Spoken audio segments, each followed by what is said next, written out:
Juan, ¿me dejas que te tutee durante la entrevista? Por supuesto, un placer. Así nos vamos a sentir todos más cómodos. Pues muy buenas tardes, estamos en Click Radio y Televisión, el armario de Paco Cecilio. Empezamos ahora mismo nuestra emisión. Ya sabéis que nos podéis ver a través del canal 33 si estáis en la Comunidad de Madrid, Diámetro Televisión si estáis en Canarias.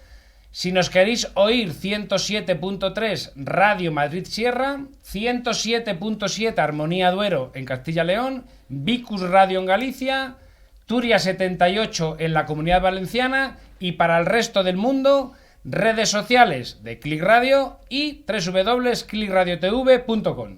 Si además en cualquier otro momento del día queréis escuchar los podcasts, nos tenéis en iVoox, en Spotify, en Google Podcast y en Amazon Music. Mi nombre es Paco Cecilio y aquí empieza el armario de Paco Cecilio. Hoy cuento con Juan Lobato. Juan, muy buenas. Buenas, ¿cómo estáis? Secretario general del PSOE de Madrid y candidato el próximo 28 de mayo a las elecciones autonómicas. Y va a hablarnos, nos va a contar, y aquí tengo unos amigos invitados. Quiero que nos cuente hoy a lo largo del programa todas las propuestas económicas que tiene para el comercio y la industria de cara a la próxima legislatura. Cuento con Pedro Carrillo, Madrid Foro Empresarial. Muy buenas tardes, Pedro. Muy buenas, Paco. Muchas gracias por invitarme. A ti, por estar aquí. Armando Rodríguez, presidente de COCEM. Buenas tardes. Y Eduardo Zamácola, presidente de Acotex. ¿Qué tal, Paco? Buenas tardes. Muchas gracias a todos. Y Juan Lobato, que te vuelvo a saludar de nuevo. Muchas gracias por estar en el armario de Paco Cecilio. Pues un placer, Paco, encantado. Y vengo a contar, pero también a aprender, que con la mesa que tenemos hay mucho que aprender. Pues para calentar, vamos a escuchar el burladero de Roberto Gómez y entramos en materia. Pedro, por favor, ponme a Roberto Gómez. El burladero con Roberto Gómez. Paco, muy buenas tardes. Juan Lobato, le recuerdo perfectamente cuando era alcalde de Soto del Real, que hizo un trabajo magnífico como candidato a la Asamblea de Madrid y ahora pues como aspirante a ser presidente de la comunidad. Le deseo toda la suerte del mundo. Tiene un carisma y lo que es más importante, tiene una buena relación con casi todo el mundo, por no decir con todo el mundo. Su aspiración, lógicamente, no es el 2023, sino el 2027, para eso trabaja. Una persona que goza del reconocimiento primero de la gente de su partido, pero también es una persona muy reconocida y muy querida por parte de miembros de la oposición. Toda la suerte del mundo y su único objetivo es que antes en Soto del Real, ahora en la Comunidad de Madrid, todos los que le voten o no le voten pueden tener un representante legal cuyo único objetivo es ayudar para el bienestar de los madrileños. Mucha suerte. Gracias, Roberto. Juan, desmiente a Roberto, dice que te presentas para el 2027. El 2023 no lo saltamos. Bueno, pues la verdad que, oye, muy contento de escucharle, ¿no? Las palabras que dice, el análisis que hace, en fin, le mando un abrazo cariñoso. Sí que es verdad que en eso discrepo, hombre, porque yo creo que después de 28 años en Madrid ya toca regeneración, oxígeno y cambiar algunos caminos, ¿no? Que yo creo que no están yendo todo lo bien que en Madrid pueden y deben ir. Hablo de los servicios públicos, claro, sanidad, educación, etcétera, pero también creo que en materia económica Madrid tiene que tener una visión mucho más clara y ambiciosa, sí. Pero vamos, que muy contento de escuchar a Roberto, oye, unas palabras muy bonitas, se lo agradezco mucho. Muy madridista como tú. Bueno, es un apasionado del deporte. Yo desde que mi hija mayor de 3 tiene 5 años y desde que nació, la verdad que he visto poquitos partidos de fútbol porque no me da la vida. Pero bueno, sí que Roberto es un apasionado y lo vive con mucha ilusión, sí. Y yo digo, porque si me confirmas que te presentas para el 27, nos levantamos, nos vamos y venimos dentro de 4 años otra vez. Al revés, no hay tiempo que perder. Madrid tiene tal potencial y tantas capacidades para hacer cosas muy potentes y en este momento, que es un momento muy importante a nivel mundial. Yo creo que estamos en un momento en el que las regiones son el gran polo de desarrollo que tenemos en el mundo y en el momento de gestión de fondos europeos, una oportunidad de salto estratégico clave, yo creo que merece un gobierno que se quiera dedicar de verdad a gestionar y que tenga una visión clara de por dónde ir. Pues nos metemos en materia. La semana pasada tú presentabas el año político 2023 en el Atazar y además tengo aquí un Twitter tuyo. Es uno de los primeros Twitter que has puesto este año, que dice exactamente lo siguiente: a este 2023 le pido que nos dediquemos a los problemas de la gente, con propuestas concretas y nos dejemos de historias y numeritos sobre temas que nada tienen que ver con la vida de verdad de los madrileños, de las empresas y de las familias. Juan, dame en un titular, y sé que para un político esto es muy difícil, dame en un titular, y luego ya le doy paso a los invitados, dame en un titular cuál es tu propuesta estrella económica para el comercio, la industria en general, en tu programa electoral para el 28 de mayo. Bueno, una cosa para el sistema económico. Y ahí hay toda una visión y una apuesta que hemos hecho muy clara por la economía del conocimiento que llamamos. Pero en materia de comercio específicamente, yo creo que tiene que haber primero una política, que en Madrid no la hay, ni a nivel presupuestario ni a nivel de gestión. Y ese plan estratégico de comercio que planteamos, con un presupuesto que le da seriedad de 150 millones de euros, yo creo que tiene que ser la apuesta clave. ¿Y que pase por qué? Pues por echar una mano al comercio a ese salto que tiene que dar y que va a dar seguro, ¿no? Esa digitalización, esa capacidad de modernización, de generar capacidades en los profesionales que se dedican en el día a día a ejercer esa acción comercial en Madrid. Es decir, una comunidad que les acompañe y que les ayude en aquellos puntos en los que de verdad el comercio, bueno, pues tiene ganas de avanzar y de apostar, pero necesita una ayuda y un acompañamiento de la comunidad. Yo voy a dar paso a los invitados, pero no quiero, si no lo hacen ellos, luego lo voy a hacer yo.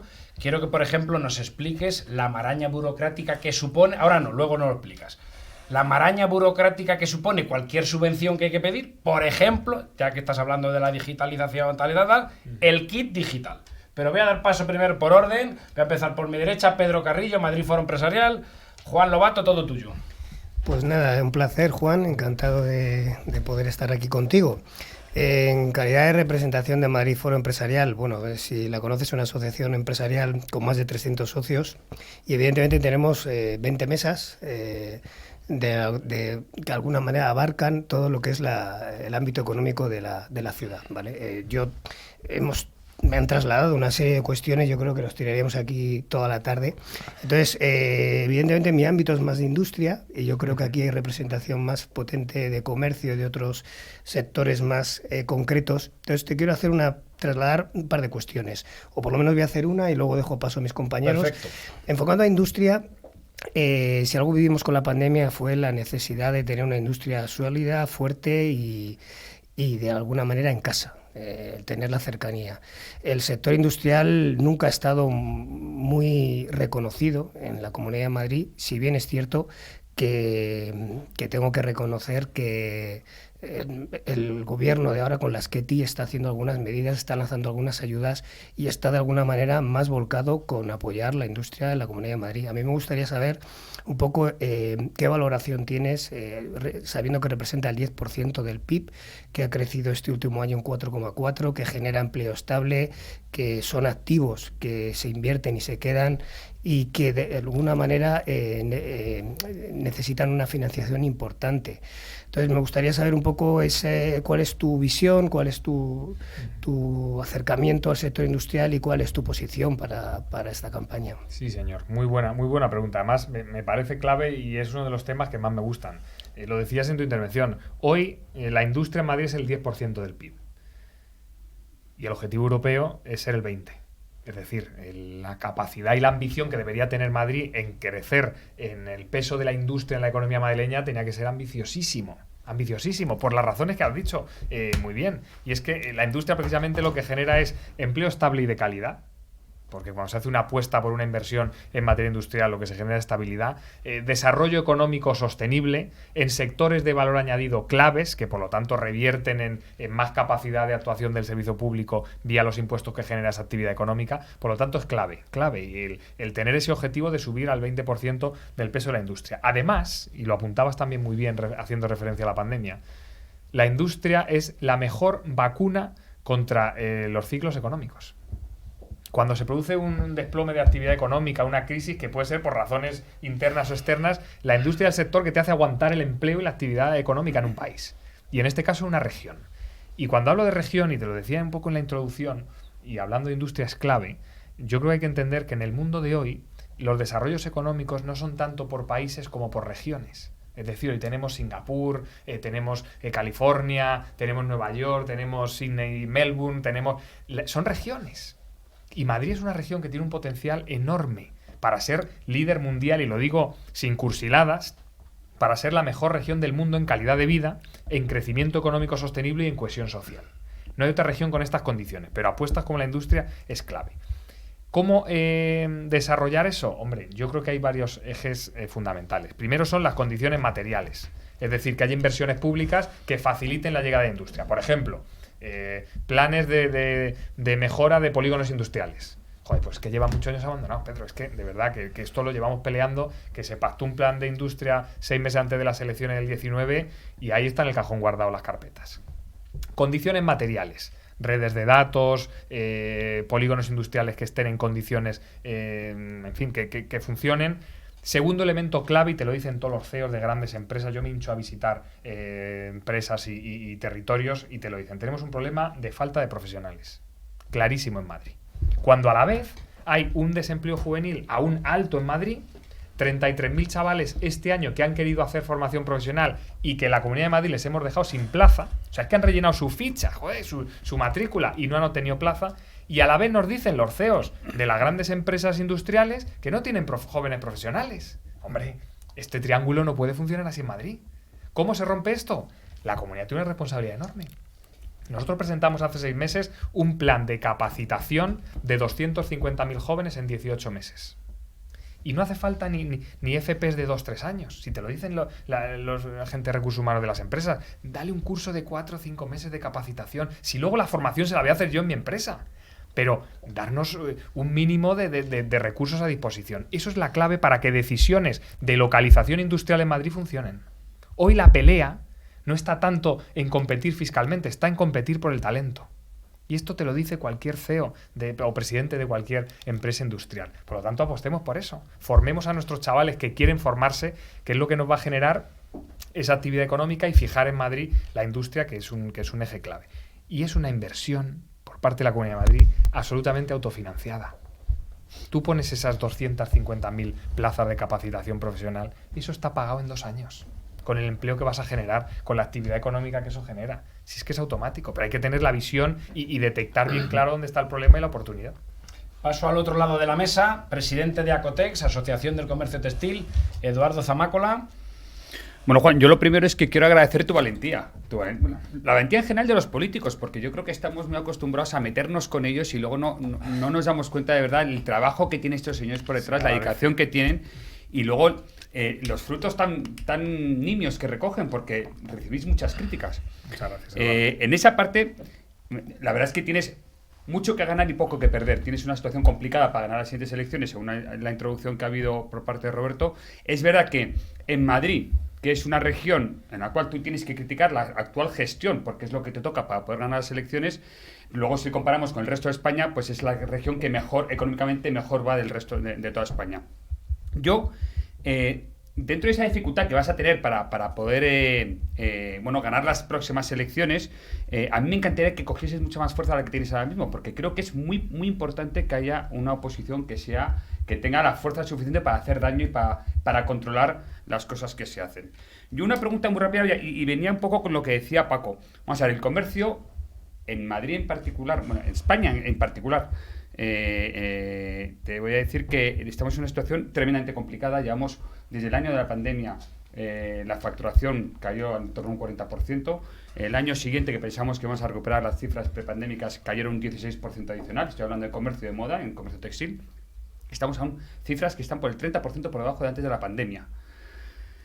Y esto lo estamos viendo en los ingresos cuando tenemos unos costes que se han incrementado de manera exponencial. Una inflación absolutamente disparada y se nos van incrementando los costes salariales. Un gobierno central que incrementa el salario mínimo interprofesional, llevamos un 35% en 4 años. Es una auténtica barbaridad cuando la productividad de las empresas se ha reducido de manera sistemática.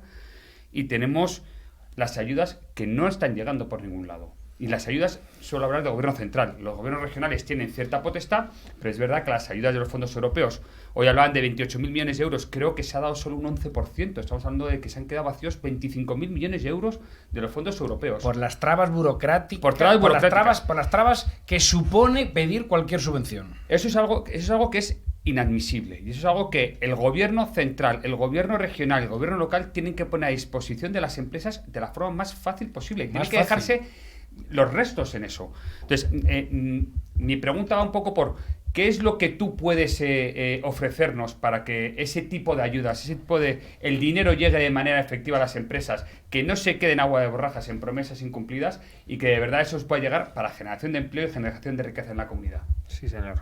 Muy bueno, Eduardo. Oye, voy a intentar ser telegráfico, pero quiero tocar todo lo que has planteado. Primero, oye, agradecerte tus palabras. Es verdad que los políticos, bueno, pues estamos sometidos a esta... Pues yo soy técnico de Hacienda del Estado profesionalmente, pero estos años que me dedico a la política, fui alcalde, lo disfruté muchísimo.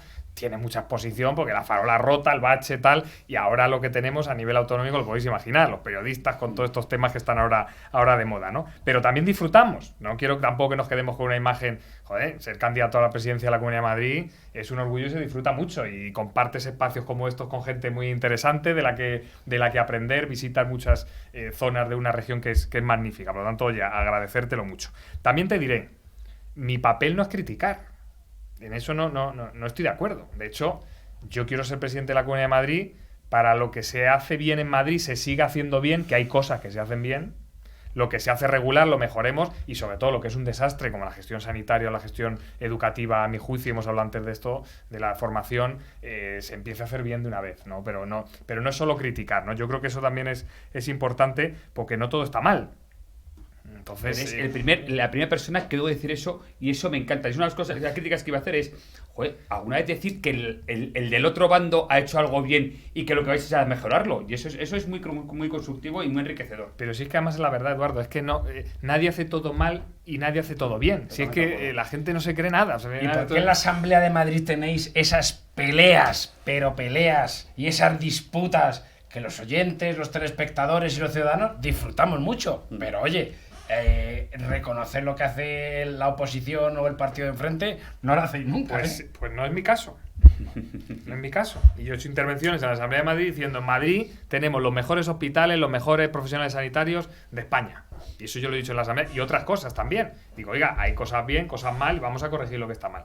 Yo creo que ese tono creo que es fundamental para construir. Yo no estoy aquí ni para pelearme con nadie, ni para cargarme nada, no, al revés, joder, yo estoy aquí para aprovechar un potencial que tiene Madrid, que es enorme, como hice en mi municipio, que también lo vi clarísimo y conseguimos desarrollarlo, y para eso lo que hace falta es tener las ideas claras, propuestas muy concretas y generar consensos, joder. Es que sin consenso no avanzan las sociedades ni las economías, y eso, oye, a alguno le sonará exótico, a algún tertuliano le dan vueltas en la cabeza cuando digo estas cosas, lo siento mucho, pero yo creo que es mi trabajo y que es lo que hay que hacer. Por lo tanto, bueno, de que eso sí que quería el planteártelo porque quedara claro. Y el planteamiento que me hacías, bueno, además sector textil, que es un sector clave en Madrid, 6.000 puntos de venta, 25.000 trabajadores, en fin, yo creo que el peso económico, estratégico, la vinculación que tiene con sectores clave como el turismo, en fin, hay que trabajarlo con mucha inteligencia, ¿no?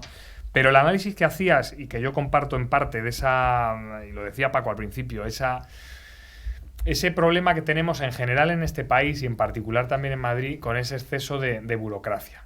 Yo cuando me reúno con estas empresas o con startups que trabajan en otros países del mundo, dicen, es que esto es un infierno.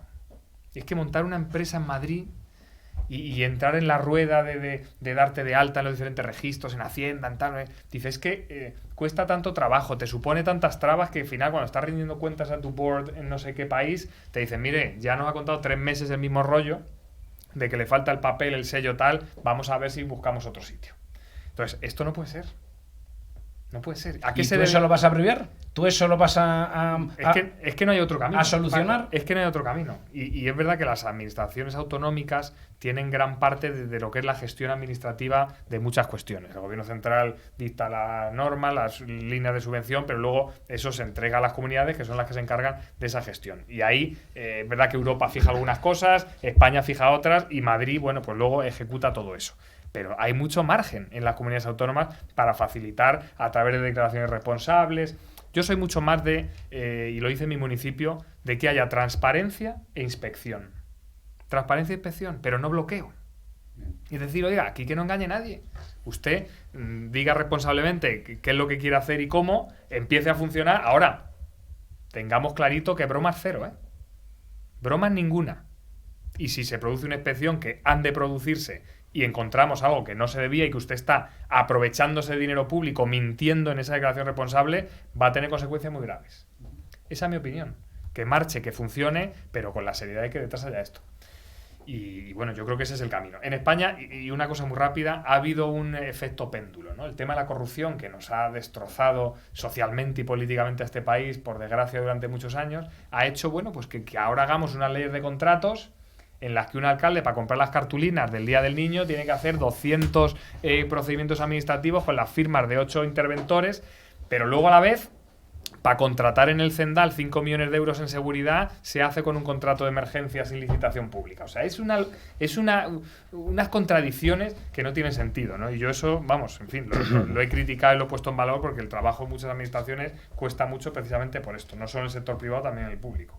Y por último en la mesa, Armando Rodríguez, presidente de COCEN, Confederación del Comercio Especializado en Madrid. Tienes a Juan Lobato a tu disposición. Bueno, siempre lo hemos tenido, porque además a tu disposición en el armario de Paco Cecilio, me refiero. Hace muy poco, pues tuvimos la oportunidad de que nos acompañara en esa jornada, ¿no?, sobre el comercio, donde participaron todos los grupos políticos de la Asamblea.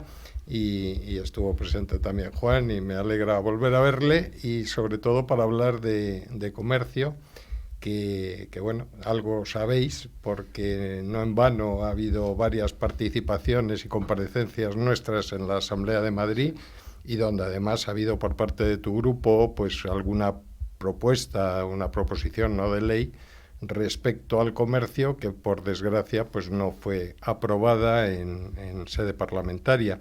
Pero bueno, yo lo que te quiero preguntar es por lo práctico, que son los números, ¿no? Tenemos en un presupuesto de la Comunidad de Madrid donde al comercio se le dan unas migajas. Son 6 millones de euros para la consejería, y de los cuales solamente 2 van a transferencias de capital y tienen ese impacto en promoción, en promoción del comercio, ¿no? Lo cual es verdaderamente ridículo cuando no solo como la industria, que dice Pedro que es el 10% del PIB, sino que somos el 13, el 14% del PIB. Quiero decir, en los presupuestos se puede hablar, y creo que tú has mencionado en tu primera intervención, ¿no?, esos 150 millones de euros que tienes previsto, ¿no?, destinar. Pero sobre todo lo que es importante es destinarlo ¿a qué? Porque pongo, por ejemplo, el caso de los fondos de digitalización que han llegado a la Comunidad de Madrid. Tenemos 15 millones de euros en 2 años. 15 millones de euros en 2 años, con un gasto mínimo, una inversión mínima por cada establecimiento de 15.000 euros. Y llega hasta 200.000. Pero vamos a ponernos que cada uno emplee lo mínimo, 15.000 euros. Si tú divides todo eso, te sale que de esos fondos de recuperación se van a ver beneficiadas 800 empresas. En una Comunidad de Madrid donde somos unos poquitos más. Es decir, que al final a veces no es tanto la ayuda directa que das de esa migaja, que además tiene todo ese trámite horroroso administrativo que decía Paco, sino que verdaderamente el impacto es ínfimo en comparación, y que probablemente ese presupuesto se debe destinar, como ya lo has apuntado al principio, a la elaboración de un plan estratégico, a un observatorio donde pueda realmente conocerse cuál es la realidad de un sector, a una política o una que exista verdaderamente cuál es el modelo que se quiere llevar, porque comercio hay mucho, hay 6 o 7 tipos distintos de comercio. ¿Cuál es el comercio por el que apuestas tú? ¿Sí? No sé si todos los formatos son iguales, si todos tienen la misma trascendencia, o si hay alguno que debe tener no una prioridad diferencial, sino un apoyo porque verdaderamente responde al modelo de la persona que tiene que gestionar toda esta cuestión. Muy bien, muy bueno. Armando, te agradezco mucho la intervención. Y además es verdad que tuvimos esa jornada recientemente que organizasteis en COCEM y que pudimos ir los portavoces o candidatos de los grupos, y yo lo primero que te tengo que decir es que a mí me gusta ir a los sitios a aprender, por supuesto, pero también a decir cosas. Es decir, si voy a un sitio en el que me piden opinión sobre algo, pues voy con un trabajo hecho durante muchos años, que además conoces, y os agradezco que siempre ha habido una interlocución con COCEM bueno, pues muy amplia, y nos habéis ayudado mucho a tomar conciencia de lo que hay en la situación del comercio en Madrid, ¿no? Y me gustó mucho ir precisamente a presentar esas líneas concretas que queríamos desarrollar en materia de comercio. Sectores estratégicos en comercio. Es verdad que no todo el comercio es el mismo, que hay diferentes tipologías. Yo he sido alcalde durante 6 años de un municipio, y yo soy muy consciente de la importancia que tiene el comercio para hacer ciudad. Es decir, que más allá de la generación de actividad económica y de empleo que haga, lo que supone el comercio desde el punto de vista social, de que no es lo mismo vivir en un municipio donde hay comercio, en el que convives, conoces, compartes espacios públicos y colectivos, a que no. Por lo tanto, hay un sector de comercio a proteger por su valor de actividad económica y de empleo, pero también por su valor social muy claro, que es el comercio de proximidad, el comercio de barrio, y yo creo que esa visión la tenemos que tener clara y defenderla. Y luego hay un comercio que yo creo que en Madrid es estratégico y que va unido a otra línea clave, y que depende del modelo de desarrollo turístico que queremos tener en Madrid. El turismo tiene un peso importante en la economía, pero tenemos que saber si queremos que siga teniendo ese peso más y en qué tipo de turismo, ¿no? Y yo creo que el turismo al que debe y puede aspirar Madrid, que es un turismo de calidad, de valor añadido, pasa también por fortalecer y ayudar a que el comercio de alta calidad pues dé un salto y lo protejamos para generar ese desarrollo, ese vector económico, ¿no? ¿Y qué medidas concretas en ese plan estratégico de comercio que planteabas y que defendimos en esas jornadas que hicisteis en COCEM hace unas semanas? Pues hay varias líneas muy clave. Una ya hemos hablado, que es la formación. Es que la comunidad asuma su responsabilidad en formar a jóvenes y no tan jóvenes que quieran ser profesionales del comercio para que ese comercio tenga valor añadido y, por lo tanto, más competitividad. Segundo, todo lo relacionado con sostenibilidad ambiental, con eficiencia energética, que es una forma de aumentar la competitividad también del sector del comercio. Es decir, toda línea que además se apoye en fondos europeos de apuestas de eficiencia energética en los comercios en Madrid, yo creo que va a ser clave para la sostenibilidad, por supuesto, pero también para la competitividad. Y la tercera, la digitalización. Y hablabas del plan del gobierno de la comunidad, que tiene el alcance que tiene, que es absolutamente mínimo y que no es una apuesta clara. Claro, vivimos en una región en la que ya hoy más del 60% de los madrileños en los últimos 3 meses han hecho alguna compra online. Esa situación ya está aquí. No nos vale hacer predicciones a futuro. No, oiga, es que esto lo tenemos ya. Por lo tanto, todo plan estratégico del comercio en Madrid tiene que pasar necesariamente por establecer esas condiciones y esas ayudas a los comercios para que cualquier plan de digitalización, de acceso al comercio electrónico, tenga unas bases sólidas sobre las que puedan apoyarse, ¿no? Yo creo que esos 3 elementos van a ser clave para desarrollar especialmente esos 2 sectores del comercio. No digo que los otros no, pero es verdad que hay otros sectores que tienen su fuerza propia y que, bueno, que ahí tienen sus elementos también de financiación propios que les permiten dar el salto. Yo creo que esa debe ser la línea y la visión que tenemos que meter desde la comunidad al comercio en Madrid. Pues Juan, como tú y yo somos muy futboleros, me la has puesto votando. Nos vamos a ir 1 minuto, 60 segundos a publicidad y vuelvo después y empalmo el balón sobre el kit digital por todo lo que estás diciendo de la digitalización. Vámonos un segundito, Pedro.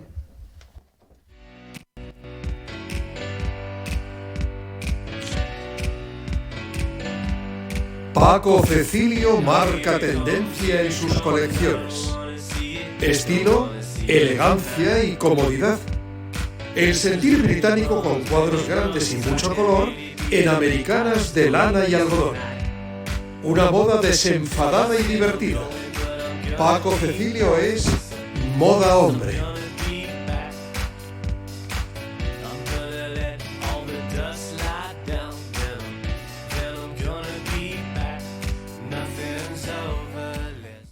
Pues seguimos en el armario de Paco Cecilio y con Juan Lobato, secretario general del PSOE de Madrid y candidato a la Comunidad de Madrid el próximo 28 de mayo. Juan, te decía antes de la publicidad que me la has puesto votando y voy a empalmar. Mira, y quiero poner este debate encima de la mesa y hablamos todos. El kit digital. El kit digital, como muchas de las ayudas que cualquier tipo de administración nos brinda a la industria o al comercio, es una maraña que el ciudadano muchas veces piensa que lo hacéis así para no dar esas subvenciones. Hacéis así los políticos en general o el gobierno de turno en particular. El kit digital, mira, las empresas que tienen más de 10 trabajadores, 20 o 40 o 100, pues tienen sus propios departamentos y no les es difícil llegar a ese tipo de ayudas. Pero las empresas, había un tramo que era de 1 a 3 trabajadores y otro tramo que es de 3 a 10. Donde las subvenciones eran 2.000 euros, o sea, hasta 2.000 o hasta 6.000. Entonces, cualquier empresa que accede a una subvención de 2.000 euros porque tienen entre 1 y 3 trabajadores o hasta 6.000 entre 3 y 10 trabajadores, Pues con ese tipo de ayuda, con 6.000 euros si consigues los 6.000 o con 2.000 si consigues el tope del primer tramo, pues es que no te da para, o sea, es que no te da para nada. Una página web, tú hablabas del comercio electrónico, es que una página web mala te vale 15 o 20.000 euros. Si quieres una buena página web para hacer un e-commerce, pues te vale de 30, 40.000 para arriba. Por lo tanto, son ayudas que están dedicadas y enfocadas a la gente que está cero digitalizada, cero. Y si alguien está cero digitalizado en el año 2023, significa que tiene muy pocos recursos. Entonces, cuando quieren solicitar esa ayuda, una de dos, o tienen que contratar a una empresa para que se lo haga y se le va el dinero de la ayuda en contratar a esa empresa, o, tú fíjate qué paradoja, y esto es un caso real. Si tú tienes que subir cualquier documento a las plataformas, en este caso a red.es, tienes que tener actualizadísimo tu sistema operativo. Se supone que una persona que tiene una tienda pequeña, una floristería, una ferretería, una tienda de ropa y que trabaja él y a lo mejor con su hija o a lo mejor con su mujer, pues es que todavía anda a lo mejor con una caja registradora.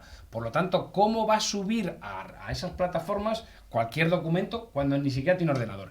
Pero si tiene un ordenador, pues no todo el mundo tiene en casa el ordenador súper actualizado con la última versión de Windows, con la última versión de Adobe Reader, porque si no, no te suben los artículos, etcétera, etcétera. Entonces, ¿por qué de verdad, Juan, tú que hablabas antes de facilidades, no ponéis facilidades de verdad y que sea sencillo que podamos pedir ayudas y que ese comerciante de 2, 3 o 4 trabajadores no le pongáis esas trabas, que muchas veces esas trabas es casi para que desistamos y no pidamos ese tipo de ayuda? No sé si estáis de acuerdo con la exposición que estoy haciendo. Pedro, Armando y Eduardo. Bueno, no, un poco sí en general, pero con algún matiz. Yo creo que el Key Digital tiene otra finalidad que lo que es los fondos de recuperación para la digitalización, donde sí puedes acceder a equipos con esa limitación de que lo que se puede repartir es entre muy pocas empresas. Hablaba antes de 800, probablemente el que pide 200.000 ya le ha quitado mucho a los demás, igual nos quedamos en 500. Pero el que pide 200.000 es porque es una... O sea, yo estoy hablando de micro pyme. No, tú estás hablando ya de una pyme que tiene un departamento propio. Pero lo que me refiero es que el problema del kit digital es lo que tú dices, dan una cantidad, pero que en el fondo están siendo utilizada en beneficio de esos agentes digitalizadores que son los que no te van a informar de mucho, pero que te van a decir cómo se hace una página web. Y yo creo que eso, más que el costo y el valor que tiene, es que verdaderamente no es una tutorización para que el comerciante pequeño pueda acceder al conocimiento y a los recursos necesarios para luego desarrollarlo a través de esos fondos de recuperación, si los hubiera, y que en este caso son muy escasos. Y por otra parte, siempre me ha sorprendido que desde el Ministerio de Comercio, Reyes Maroto no haya hecho un PERTE para el comercio cuando lo ha hecho para otros sectores de actividad. Bueno, no sé si Pedro quiere decir algo, Eduardo, y luego nos responde Juan. Yo creo que lo que has comentado, Paco, que no lo dudo y que en líneas generales habrá casos, pero yo creo que son también particulares o excepciones. En general, yo creo que los agentes digitalizadores, por lo que yo conozco y lo que he trabajado con empresas, muchas veces la pequeña empresa o la microempresa de 1 a 3, de 1 a 5, muchas veces el problema que tiene es que a lo mejor no tiene la información o no le llega la información del agente digitalizador correcto. O sea, el agente digitalizador es una empresa que tiene que hacer el trabajo sin cobrarle nada a la empresa. O sea, precisamente las subvenciones que a ti te hacen todo el trabajo, claro, él lo cobra, claro, pero al pequeño, al micropequeño, no debe de pagar nada, si lo hace bien, si es un buen agente digitalizado. Entonces, yo creo que muchas veces hay un gap ahí entre la información, entre la micro y lo que es los servicios. Es una medida, y termino, que se ha sacado de forma muy rápida, como dice Armando, vinculada a unos fondos europeos para digitalización, y cuando se sacan medidas precipitadas sin de alguna manera llegarlas a aterrizar, al final pasa lo de siempre. En la economía llega a las grandes, luego a las medianas y al final la pequeña pues está perdida. Esa es la visión. ¿Quieres aportar? Pues no, porque estoy muy de acuerdo con lo que están diciendo y lo que quieres escuchar a Juan. Exactamente, Juan, te escuchamos atentamente. Bueno, la propuesta del Kit Digital, que es una propuesta del Gobierno de España que viene en uno de los ejes estratégicos clave de los fondos europeos, que es la digitalización, se plantea es verdad que se plantea de una forma rápida, en el sentido de que esto hay que sacarlo ya, porque uno de los riesgos de los fondos europeos es que tengamos toda la capacidad para ejecutarlos y cumplirlos, que es el gran reto de país, a mi juicio, que tenemos ahora mismo encima de la mesa este año 2023, lo digo con claridad. Entonces, aquí se lanza un proyecto que es muy ambicioso también en no solo por el importe total, sino en la gente a la que llegar. Es que hay más de 100.000 solicitudes. O sea, que no es el plan de la Comunidad de Madrid, que se va a quedar en 300, 400. Es que aquí hay más de 100.000 solicitudes que están ya dentro del programa. Porque tiene una visión masiva para tratar de llegar desde los grandes que necesitan un salto y les ayuda a dar un salto tal, hasta los pequeños, que es el comprarse el primer ordenador de la empresa. O sea, la panorámica que plantea es totalmente amplia. A partir de ahí, el diseño que se hace, lo explicaba muy bien Pedro, con esos agentes que lo que son gente al servicio de los solicitantes de la ayuda. O sea, de lo que deben estar es precisamente para facilitarles, oye, esto se hace así, tienes que comprar el ordenador, pedirlo aquí, registrarlo. Ese es su objetivo. Que estén funcionando o no bien en todos los casos, pues me parece muy bueno observarlo y tratar de corregirlo, porque su función es, precisamente que no haya el problema Paco que estabas planteando tú en el minuto 1. Y por eso se diseña de esa manera con esos agentes. Y si no están funcionando en algunos casos o en muchos casos, pues eso es un problema que habrá que corregir. Pero yo creo, pero déjame que acabo. Pero yo creo que el diseño es bueno. O sea, es un diseño ambicioso para llegar a una amplia mayoría, con ayudas muy concretas en cuanto a los importes económicos y con esos agentes para tratar de masificar el acceso tecnológico. O sea, no es una apuesta para que digas, oye, ¿cómo ayudamos a una empresa en el PERTE de Volkswagen? Joder, es que no tiene nada que ver. O sea, aquí lo que estamos hablando es de generalizar ese salto de digitalización a mucha gente que nunca en los próximos 10-15 años se hubieran planteado comprarse un ordenador, ¿para qué? ¿Por qué? Y de esta forma es un incentivo a que lo hagan. Y yo creo que ese objetivo es muy claro y está muy bien definido. Que en la ejecución haya que apretar más a los agentes facilitadores, pues me parece una buena observación, la verdad. Pero hay un problema, perdóname Paco, pero hay un problema con el agente digitalizador. O sea, al final va a percibir 2.000 euros y su función es el asesoramiento de una empresa determinada con unas características determinadas y que desde luego es diferente a la que tiene al lado de su establecimiento, ¿no? Es decir, y por 2.000 euros no hay tiempo para eso. Se están vendiendo soluciones modulares, cualquiera que sea el tipo de empresa, y se está gastando dinero en dar una visión, una información y un conocimiento que a no todos es el que necesitan, sino que se hace estandarizado, y eso yo creo que baja enormemente la calidad y la eficacia. Puede haber parte de esto, no lo niego, Armando, pero es un salto masivo lo que se pretende dar. O sea, es una inversión de fondos europeos con un objetivo generalizador. O sea, que luego hay otros programas de subvenciones que son muy específicos. Oye, ¿dónde detectamos qué empresa puede ser muy estratégica y cómo ayudamos a Airbus a que la apuesta sea España y no Francia en no sé qué construcción de alas? Eso lo entiendo claro, que hay que ir a por calidad y cómo definir tal. Pero en esta acción es un salto generalizador. Entonces, ahí claro que va a pasar. Y va a pasar que haya gente que diga, hombre, pues ya que la oportunidad venga, compro el ordenador y dentro de 4 años a lo mejor ya no lo use. Claro que va a haber casos de estos. Y será una frustración y esperemos que el porcentaje sea bajo. Pero el objetivo masivo de país es dar ese salto enorme en muchísima gente que nunca hubiera planteado darlo. Y eso tiene sus dificultades, claro. Pero yo creo que es una buena decisión, ¿eh? Después de haber escuchado a Juan, ¿ya quieres hacerle una pregunta? Sí, quiero conocer tu punto de vista porque... vamos a ver, el gobierno central, que es un gobierno de coalición, claramente parece que el mundo empresarial no está muy de acuerdo con las medidas que se ha tomado, con las decisiones que ha tomado o cómo está afrontando o cómo está dirigiendo el país, digamos, de una forma la ayuda a los empresarios. Y parece que justamente Isabel Ayuso lo que ha conseguido es que el mundo empresarial se ponga de su parte. Entonces parece que, y aquí estás hablando con representantes empresariales. Yo tengo, claro, una de las bazas que vas a tener que trabajar muy bien es saber cómo convences al empresario para que te vote. Porque a mí no me cabe la menor duda de que la riqueza social viene a través de empresas fuertes y potentes. Y para eso necesitamos empresas que tengan rentabilidad y que tiren para adelante. La ministra de Comercio, que además ahora se ha postulado como candidata para el Ayuntamiento de Madrid, es una ministra con la que he intentado tener mucho contacto, en la cual en la pandemia pues nos dejó absolutamente de lado, al comercio ni le miró, tuvo mucha relación con nosotros por el tema de la desescalada y cómo íbamos a hacer en las aperturas de las tiendas y todo eso, y ninguna de las opciones o ninguna de las propuestas que hicimos se llevó a cabo. y no ha habido ni un solo contacto con nosotros. Mi pregunta es, ¿cómo vas a afrontar tú, cómo vas a apoyar o cómo vas a defender que lo que ha hecho un gobierno central, que es un gobierno de coalición y que el cual gran parte, pues el ministro de Consumo ha dicho que, por ejemplo, el ministro de Consumo dijo que esta Navidad es que no se compre mucha ropa porque hay que ser sostenible, lo cual nos hizo mucha gracia y mucha ayuda al comercio. Ni carne. Ni carne, bueno, entre otras cosas. Y la carne, esa todo fue eso, la cuarta después de la carne, todo después eso, del turismo, porque después de muchas realmente cosas. tienes una mochila o tienes un apellido que es para ti muy potente, que es el Partido Socialista Obrero Español, pero que en un gobierno de coalición al mundo empresarial pues no estamos muy contentos con las decisiones que se han tomado y creo que es algo que tienes que trabajar mucho. Sí, bueno, me parece una reflexión interesante para discutir, ¿no?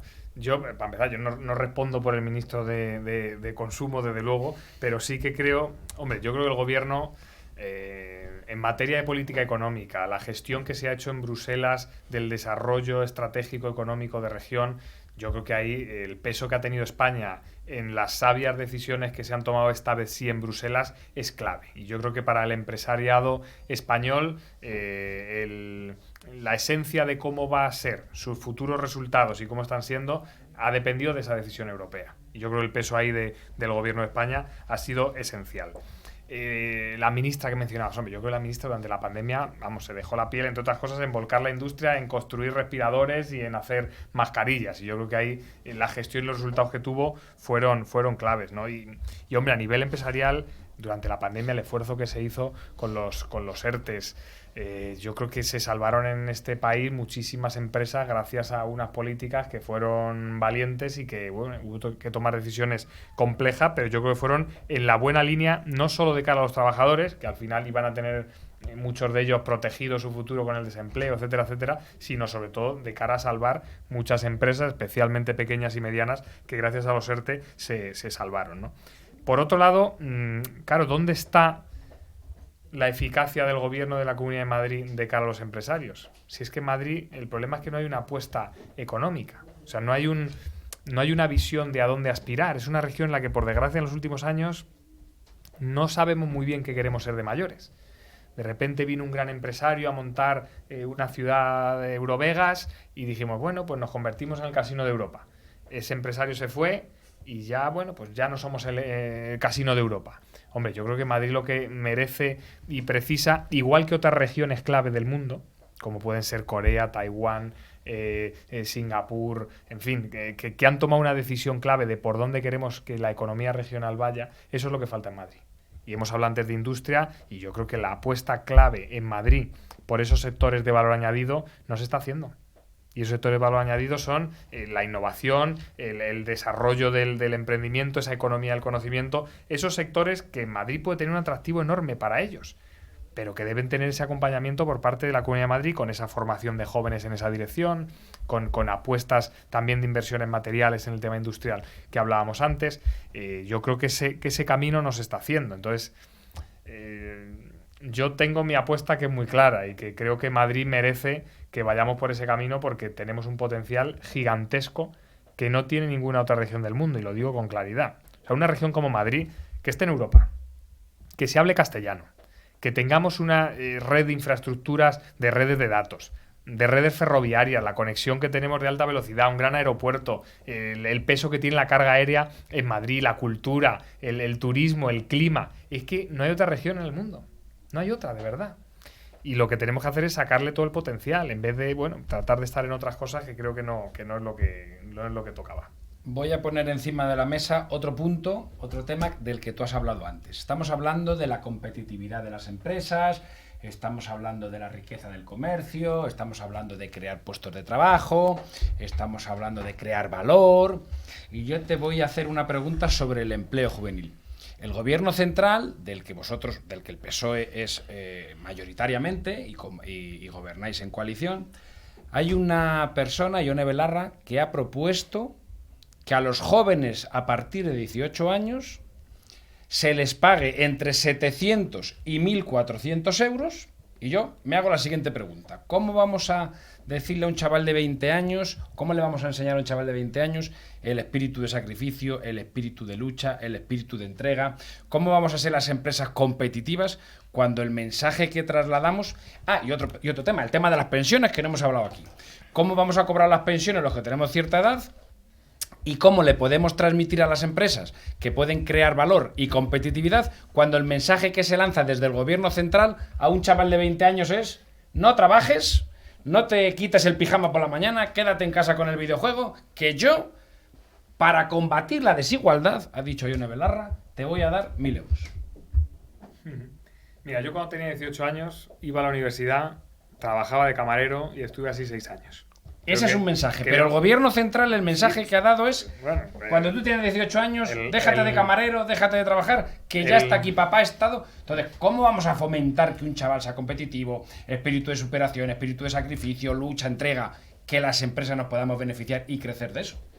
Mira, Paco, te lo digo y yo creo que... Ahora, quiero que opinéis también vosotros. Quien ha planteado eso no es el gobierno de España. Eso lo ha planteado, sí. No, porque no lo ha planteado a nivel de gobierno, lo ha planteado como propuesta política, un partido que es Podemos, que tiene una ideología... Que forma parte del gobierno y que a nadie le he escuchado del gobierno desmentir o decir eso es una barbaridad, como otras veces cuando Podemos propone algo, sí que sale otra parte del gobierno y por eso vienen las crisis. No he escuchado a nadie de tu partido decir que eso es una auténtica, bajo mi punto de vista, que soy empresario, una auténtica barbaridad. Eso fomentar los vagos, fomentar los perroflautas, fomentar...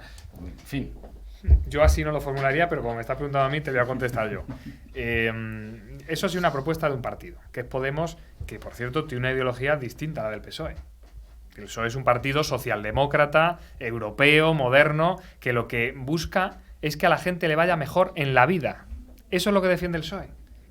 Y yo lo digo con claridad. El PSOE defiende que quien tiene 3 tiendas de ropa, el año que viene tenga 4.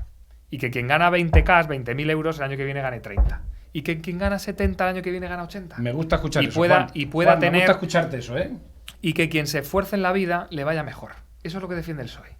Ahora, defiende que para que quien se esfuerce en la vida le vaya mejor, todo el mundo debe tener iguales oportunidades. Y ahí entran los servicios públicos. Ahí entran esas plazas de formación profesional que deben estar a disposición para que la gente joven se pueda esforzar, crecer profesionalmente y así poder aspirar a mejores puestos de trabajo de los que tiene o a encontrarlos si no lo tiene. ¿No será mejor al joven darle la caña para que pesque que darle el pez directamente? Pues eso es lo que te estoy diciendo, que en la ideología del PSOE, de lo que se trata es de que a la gente le vaya tan bien en la vida como su esfuerzo determine. Y que para que eso se cumpla hace falta que tengan todas las oportunidades posibles. Por eso ese plan de formación del que os hablaba antes de capacitación de jóvenes. Yo creo que eso es lo que hay que hacer en Madrid. Capacitar a esos 33.000 chavales para que puedan trabajar y aportar ese valor añadido. Pedro. Bueno, es un tema espinoso. Mi opinión es que vivimos en un país en el que hay más partidos políticos que hace unos años. Considero que partidos que hacen o intentan hacer una política útil, se pueden equivocar o no, y más o menos mantienen unos estándares. Y hay políticos que les va mejor buscando la confrontación y lanzando medidas que generan ruido externo, que lo que hacen es despistar la necesidad que tiene la empresa española, que es dejarle hacer. Entonces, o la economía. Entonces, hay algunos que les va mejor de esa manera y otros que podrán acertar o errar, pero lo que quieren es hacer políticas útiles. Armando.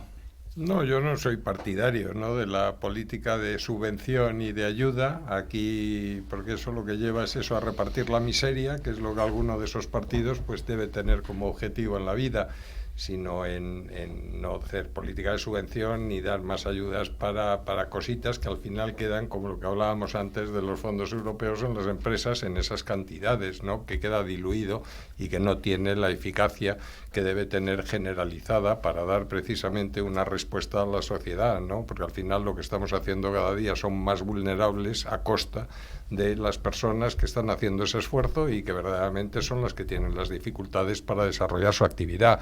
Yo creo que mientras algunos no comprendan eso, pues estamos equivocados y lo que haremos será, pues como hacían en Bolivia, ¿no?, repartir la miseria.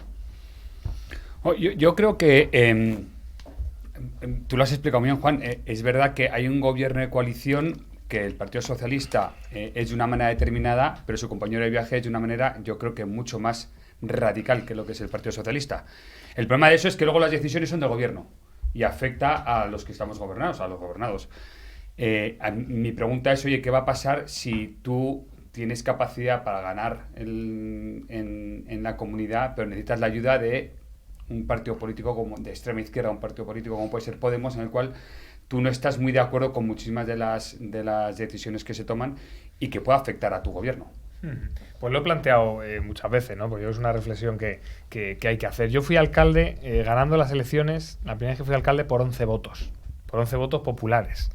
Y fui alcalde en minoría y decidí que lo que necesitaba mi municipio era, bueno, pues un alcalde que se encargara de gestionar y llegar a acuerdos con los diferentes grupos municipales para aprobar los presupuestos, las grandes ordenanzas, las medidas que hubiera que tomar. Yo reunía cada mes a todos los grupos políticos, incluido Vox, por si alguien quiere hacer la pregunta, incluido Vox, para ver qué temas llevábamos al pleno y qué cuestiones eran importantes para el municipio. Y conseguíamos que de los 20-25 puntos que iban al pleno, 20-22 por unanimidad. Maravilloso. Por unanimidad, con mucho esfuerzo, y con mucho trabajo y tratando de convencer de qué cosas eran buenas para el municipio. Pues luego pasaron las siguientes elecciones y en vez de por 11 votos, ganamos 60% contra el 20% del Partido Popular. Es decir, que la política del consenso, del trabajo, del esfuerzo, funciona. Y yo eso es lo que planteo que hace falta en la Comunidad de Madrid. Es que sin esos consensos, Madrid no va a avanzar y Madrid lo que necesita es avanzar. Y eso exige mucho más trabajo, claro, mucho más fácil decir, oye, que yo soy el alcalde, se hace lo que digo, punto y final. Claro, eso es muy, muy sencillo. Pero con eso no consigues avanzar, porque llegará otro al día siguiente y lo cambiará. Joder, pues trata de trabajar esos consensos, ¿no? Y ese es el planteamiento que tenemos. Y yo creo que eso es lo que necesita Madrid después de 28 años, en lo que yo creo que ya es hora de que haya regeneración, ideas nuevas, que cambien los diferentes cargos directivos que hay entre gente con ganas y con un proyecto diferente. Pues nos quedan 5 minutos, así que una última ronda, una preguntita a cada uno. Por favor, brevedad. Y por favor, Juan, brevedad en la respuesta porque nos quedan 5 minutos. Pedro. Muy brevemente, un tema que llevamos desde Madrid Foro Empresarial siempre hablando de la necesidad de incrementar los ingresos por parte de la comunidad para atraer más turismo. Las acciones que se van a hacer para hacer más marca Madrid y traer más turismo. Nosotros siempre no denominamos tasa turística, pero sino pues lo hemos llamado el canon Cervantes, por ser diferentes, pero al final lo que buscamos es que haya un ingreso con carácter finalista. En tu caso, ¿qué opinión tienes respecto a cómo incrementar esos ingresos? Pues me suena bien, la verdad. Lo he estudiado mucho y lo hemos hablado mucho con Madrid Foro Empresarial. Yo creo que un canon de promoción del turismo de calidad sería una idea que podría funcionar. Precisamente con ese objetivo estratégico de tener turismo de valor añadido, que es lo que nos da realmente crecimiento económico y empleo de calidad en Madrid, y que es un turismo que precisamente no le genera un desincentivo el poder pagar un canon de este tipo, ¿no? En el que hubiera unos ingresos para la comunidad. Estoy totalmente de acuerdo con que tuvieran ese carácter absolutamente finalista de promoción del turismo de calidad. Yo creo que es una buena vía de financiación y que responde a un objetivo estratégico de región. Por lo tanto, yo mi planteamiento es favorable. Creo que es una cosa hablar con el sector. Vosotros representáis gran parte de ese sector, creo que habría que hablar con todo el sector y buscar la mejor fórmula para aplicarlo, pero creo que encaja muy bien con el modelo de turismo al que Madrid debe aspirar. Eduardo, y luego termino con Armando. Bueno, pues yo voy a cambiar de tercio. Es una pregunta que hice también a Fernández Lasqueti y es una pregunta que tiene que ver con el tema de los impuestos. Los empresarios madrileños y los comerciantes de Madrid, muchas veces el dinero que hemos ganado a lo largo de nuestra vida lo hemos invertido en inmobiliario, porque bueno, pues parecía que un valor seguro, y cuando han venido flacas hemos tenido que vender ese inmobiliario. Hay un impuesto que creemos que es tremendamente injusto, que es la plusvalía municipal. Un impuesto relativamente nuevo que pagamos por, bueno, pues se está debatiendo incluso la legalidad de esa plusvalía municipal. A mí me gustaría saber cuál es la opinión que tienes tú sobre esa plusvalía municipal y la posibilidad de que pueda desaparecer en un futuro. Pues mira, me encanta la pregunta y yo no sé si he llegado yo a publicar sobre esto.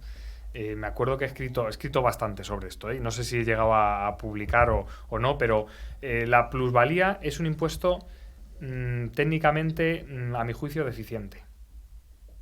Lo digo así de claro. Por eso estamos en los problemas que tenemos. en el Supremo, en el Constitucional. ¿Por qué? Porque igual que tú tienes a nivel de renta la ganancia patrimonial, que es una figura muy clara, oiga, yo me compré una cosa por 100, la he vendido por 200, he obtenido una ganancia, es evidente, pues esa renta que se me ha generado en forma de ganancia patrimonial, yo pago el porcentaje que corresponda. Ahora, la plusvalía lo que grava es el incremento del valor del terreno de naturaleza urbana. Oiga, es que esto, ¿cómo podemos medir eso? Dice, no, por los valores catastrales. Mire, ¿cuándo empieza el programa de humor? O sea, que ahí tenemos que, yo creo que técnicamente, evolucionar. ¿Cuál es el problema? El problema está en la financiación de los ayuntamientos, en que esto es una pieza clave de la financiación de los ayuntamientos. Y mientras no seamos capaces de reformar el sistema de financiación municipal, introduciendo algún otro elemento que permita a los ayuntamientos tener los recursos para los fines que tienen establecidos por la Ley de Base de Régimen Local, es imposible eliminarlo porque sería la quiebra de la mitad de los ayuntamientos de España. Pero técnicamente yo creo que es una figura que genera muchos problemas y que ya tributan por otro lado. Si es que el que obtenga esa ganancia ya va a tributar por IRPF, ¿no? Entonces, oiga, pues a lo mejor establezcamos más peso del IRPF en la parte que le corresponde a los ayuntamientos y cubramos de esa manera, ¿no? Pero sí, estoy bastante de acuerdo, yo y los tribunales que están poniendo en los problemas que están poniendo a esta figura impositiva. Armando, me quedan 2 minutos, uno para la pregunta y uno para la respuesta, o 30 segundos y 1 minuto y medio. Venga. Mira qué pides, Paco. Pues vamos a ver si sintetizo. ¿El comercio especializado o Amazon? Pues ya me habéis oído la opinión que tengo de cómo el comercio genera ciudad y cómo el comercio es esencial para que la gente tenga más calidad de vida. Es que el comercio no es solo adquirir un bien y tener un trabajador que tiene un contrato y un empresario que está ganando dinero. Es que el comercio también es una experiencia. O sea, el poder ir a un comercio de calidad que te aporta ese valor añadido que supone socialmente el poder compartir ese rato, eso es oro. Y eso que lo tenemos en España y en Madrid particularmente hay que protegerlo. Pues hemos terminado. ¿Nos queda alguna pregunta más por hacer? Bueno, yo decir que estaba encantado y que eso te iba a hacer. Muchas gracias. Eso te iba a preguntar. ¿Hemos sido cariñosos contigo? Sí, hombre, sí, no. Y con los temas que son intensos e importantes había que serlo. O sea, que me alegro mucho de haber venido. He aprendido bastante, como os decía al principio. O sea, que eso se ha cumplido y espero haberos trasladado con claridad algunas de las cosas que tenemos en nuestro proyecto. Pues Eduardo Zamácola, presidente de Acotec, muchísimas gracias. Muchas gracias a ti, Paco, y gracias, Juan, por contestar a todas las preguntas. Pedro Carrillo, Madrid Foro Empresarial, muchísimas gracias. Muchísimas gracias, Paco y Juan, efectivamente, por la claridad y no despejar ninguna. Armando Rodríguez, presidente de COCER, muchísimas gracias. Pues gracias a ti, Paco, y gracias, Juan, por tu visita y por tu participación. Y Juan Lobato, yo, como presentador y director del Armario Paco Cecilio, muchas gracias por estar aquí, la verdad, te agradezco muchísimo que hayas venido a contarnos a nosotros y a toda la audiencia cuáles son tus propuestas económicas para el día 28. Espero que no tenga razón Roberto Gómez y que te estés presentando para el 23. Y muchísimas gracias. Muy bien, Paco, gracias a vosotros. Por supuesto que vamos con todo y a por todas, que ya toca en Madrid. Como buen madridista, vas a salir a ganar. Siempre hay que salir a ganar. Bueno, pues aquí habéis tenido a Juan Lobato, secretario general del PSOE, candidato a la Comunidad de Madrid el 28 de mayo. Muchísimas gracias. Ya sabéis, todos los jueves a las 15 horas en Click Radio Televisión, el Armario de Paco Cecilio. Así que os esperamos la semana que viene. Un saludo de vuestro amigo Paco Cecilio.